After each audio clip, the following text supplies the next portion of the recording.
Hello, আসসালামু আলাইকুম। কেমন আছেন সবাই?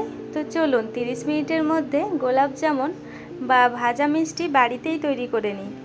তো যে কোনো গ্রোসারির দোকানে বা কোনো মলে আপনারা এই গোলাপ জামুনের প্যাকেটটা নিয়ে নিতে পারেন।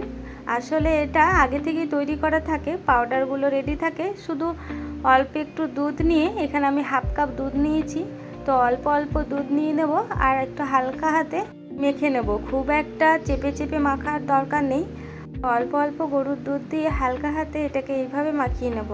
আর টেক্সচারটা এরকম হবে, একটু আঠালো ধরনের। তবে হ্যাঁ, এটাকে রেস্টে রেখে দিয়েছিলাম প্রায় 15 থেকে 20 মিনিট মতো ঢাকা দিয়ে। তারপরে দেখুন, ঢাকনা খুলে একটু হালকা হাতে এটাকে নেড়ে নিলাম। আর এদিকে আমি হাতে রিফাইন্ড অয়েল অল্প নিয়ে নিয়েছি, যাতে হাতের মধ্যে এটা লেগে না যায়।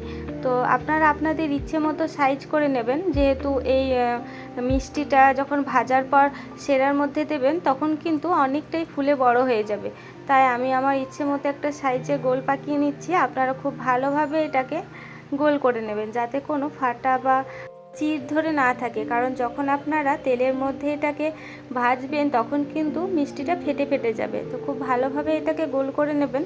তো আমি দুটো মিষ্টি এইভাবে গোল করে আপনাদের সঙ্গে শেয়ার করছি। তো আমি একই পদ্ধতিতে বাকি মিষ্টিগুলোও গোল করে নেব।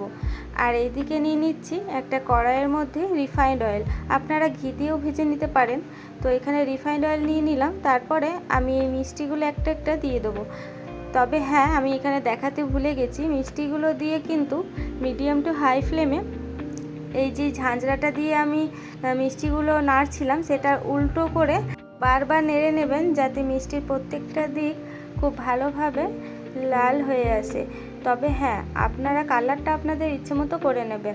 আর এখানে দেখুন, 1 কাপ চিনিতে 1 কাপ জল দিয়ে আমি সেরাটা তৈরি করে নিয়েছি। খুব একটা ঘন সেরা তৈরি করার দরকার নেই, টেক্সচারটা পুরো এরকম হবে। একতার হওয়ার আগের মুহূর্তে সেরাটাকে নিয়ে নেবেন। আর দুটো এলাচ দিয়ে দিয়েছিলাম।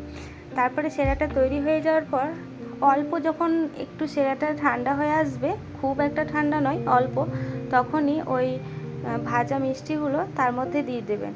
আর হ্যাঁ, তারপর কিন্তু মিষ্টিগুলো রেস্টে রাখতে হবে, প্রায় 4-5 ঘন্টা মিনিমাম রাখলেই হবে। আর ওর থেকে যদি বেশি রাখেন তো আরও ভালো। তবে একটু নেড়ে চেড়ে এটাকে ঢাকা দিয়ে রেস্টে রেখে দিয়েছিলাম। তো এটা 2 ঘন্টা পর দেখুন কতটা লোভনীয় হয়ে গেছে। তো আমার এই রেসিপিগুলো আপনাদের কেমন লাগছে অবশ্যই ছোট্ট একটা কমেন্ট করে জানাবেন। আর হ্যাঁ, ওই প্যাকেটের মধ্যে যে পাউডারটা ছিল সেই পাউডারটাও কিভাবে তৈরি করতে হয় তার সাথে পুরো মিষ্টির রেসিপিটা খুব তাড়াতাড়ি আসতে চলেছে আমাদের এই চ্যানেলে। আপনারা ভালো থাকুন, সুস্থ থাকুন, ধন্যবাদ।